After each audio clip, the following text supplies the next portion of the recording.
Mga kaibigan, mainit na balita, no? Nagbabala na ang Amerika, no, sa North Korea na yung mga tropang pinadala niya sa Russia para lumaban sa Ukraine, ayon nga rito sa report mga tol, ay uuwi daw, no, pabalik ng North Korea ang nakasako na at nakalagay na lang sa body bag mga tol.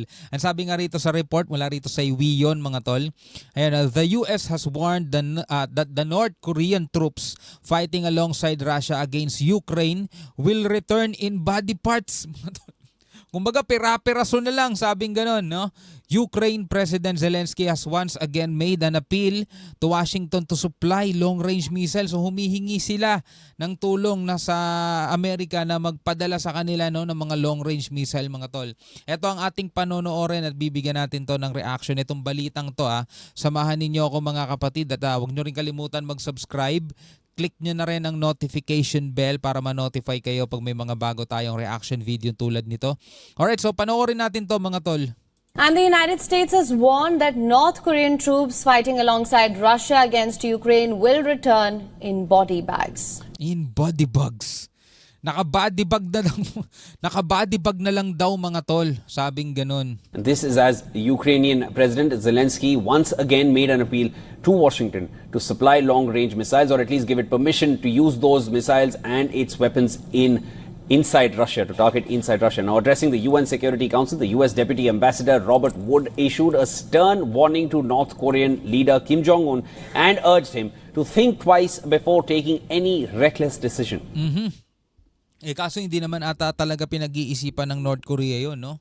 Eto nga lang 'di ba? Bagong-bagong balita nga lang mga tol, nagpalipad sila ng most powerful in the world daw na intercontinental ballistic missile. Ibig sabihin mga tol, talagang tumatawid siya ng kontinente, no? Ganon kalakas mga tol at ganon ka-powerful yung missile na yun na pinapalipad ng North Korea mga tol. Pero eto, ang binabala naman sa kanya ng Amerika, pag-isipan mo ng maraming ulit o ng 2 ulit bago ka gumawa ng mga desisyon mo. At yung mga tropang pinadala mo, yung mga sundalo mong pinadala sa Russia, magsisibalikan sa iyan mga naka-bodybag na lang. Yun ang sabi mga tol. Now this comes after US Defense Secretary Lloyd Austin alleged that North Korean troops in Russian uniforms were advancing in the Kursk region. He called the move as dangerous and destabilizing. As many as 11,000 mga tol, ganong karami. Yun nga lang, hindi sanay talaga to sa mga totoong labanan kasi puro lang sila dun sa bansa nila, hindi nga nagsisilabasan to sa totoong mundo . The evidence now suggests that North Korea has sent around 10,000 soldiers to train in eastern Russia. And some of these DPRK troops have already moved closer to Ukraine. And we're seeing them outfitted with Russian uniforms and provided with Russian equipment. And I am increasingly concerned that the Kremlin plans to use these North Korean soldiers to support Russia's combat operations in Russia's Kursk region near the border with Ukraine. Furthermore, Seoul's Defense Minister Kim Yong-hyun raised concerns of Pyongyang deploying as many as 11,000 troops to Russia. The defense minister said that deployment of troops may not trigger escalations in the Korean peninsula, but added that Pyongyang might add ballistic and nuclear weapons to its arsenal in exchange from Moscow.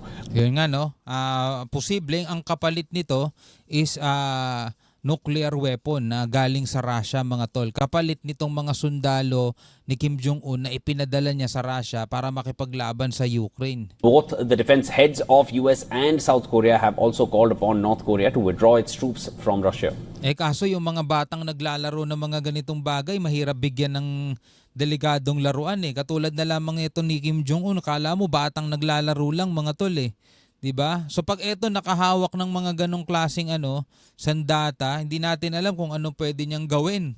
Kumbaga parang abnoy na bata tas binigyan mo ng laro ang barel, talagang makakapahamak yun. Si Kim Jong-un kung ang magiging kapalit ng mga sundalo niya is nuclear weapon mula sa Russia, delikado to. Meanwhile, Russian Ambassador Vasily Nebenzia rubbished Washington's claims of Pyongyang deploying troops to fight alongside Moscow's soldiers against Kyiv. Появление в этом ряду утверждений These are mere assertions, and in the absence of any convincing evidence, they are aimed only at shifting the focus away from the real problems that pose a threat to international peace and security. убедительных доказательств. Talagang lalo pang lumalala, no? Meanwhile, Ukrainian president urged United States for the supply of long-range Tomahawk missiles while also slamming the White House for leaking confidential information. At least 29 people were injured and a child was killed by a Russian-guided bomb. Grabe. Daming nadadamay. When a lot of countries began to support victory plan, you see what's going on now in media, they said that Ukraine wants or wanted a lot of missiles like Tomahawk and etc. And but it was confidential information. So nagagalit pala ang Russia, ang Ukraine mga tol dahil nag-leak itong information na to na siya ay umaapila sa Washington na padalan siya o supplyan siya ng mga long range missiles. Ito pala ay confidential mga tol, 'di ba? At 'yun ang kanyang ikinagagalit mga tol. Pero at the same time, ang Amerika naman mga kapatid ay handa naman sigurong tulungan talaga Ukraine. At sinabi nga ng Amerika, 'di ba? Binalaan nila itong North Korea na yung mga sundalong ipinadala mo is uuwing in body parts o nakalagay na lang sa mga sako, sa body bag mga tol, no? At etong si Kim Jong-un naman ang pinapangambahan is baka yung mga libu-libong sundalo na ipinadala niya mga tol dito sa Russia, no, nakasuot ng uniforme ng Russian soldier para makipaglaban dito sa Ukraine mga tol. Ang magiging kapalit naman nun is etong nuclear weapon. 'Di ba? Kasi maraming ganyan ng Russia mga tol. 'Di ba? At banta nga ni Vladimir Putin, 'di ba? Kapag talagang alam mo masusukol na siya is magpapakawala siya ng full scale. Talagang pangmalakihan na full scale mga tol na nuclear attack no sa iba't ibang sa lahat ng mga kalaban niya.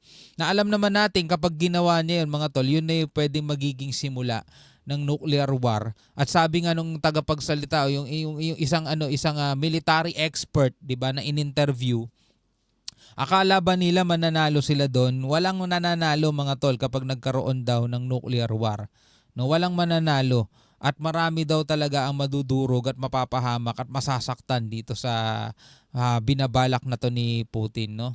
Na ngayon naman parang nagbababala na rin si Kim Jong-un na parang ewan ko ba matagal niya na talagang gustong gawin yun 'Di ba? Ito nga lang bagong-bagong balita mga tol, nagpakawala siya ng intercontinental ballistic missile Yung mga ilang peraso nga nun bumagsak sa katubigan ng Japan o sa teritoryo ng Japan mga tol. 'Di ba? Ngayon, ang intercontinental ballistic missile na pinakawalan ni Kim Jong-un kaya daw umabot sa kalupaan naman ng US. No? Ito daw ay kanilang deterrent o parang pagpigil nila kung sakasakaling atakihin nyo kami, at least na ipakita namin sa inyo kung gaano kami kalakas. No? Ewan ko ba sa mga leader na to kung ano pumapasok sa isip nila, no? Between Ukraine and White House, how to understand these messages. So it means between partners, there's no any confidential things. Dapat yung ugnayan na yon ay between partners lang, no? Pero bakit nakalabas to sa media? Yun ang ikinagagalit ngayon ni Zelensky.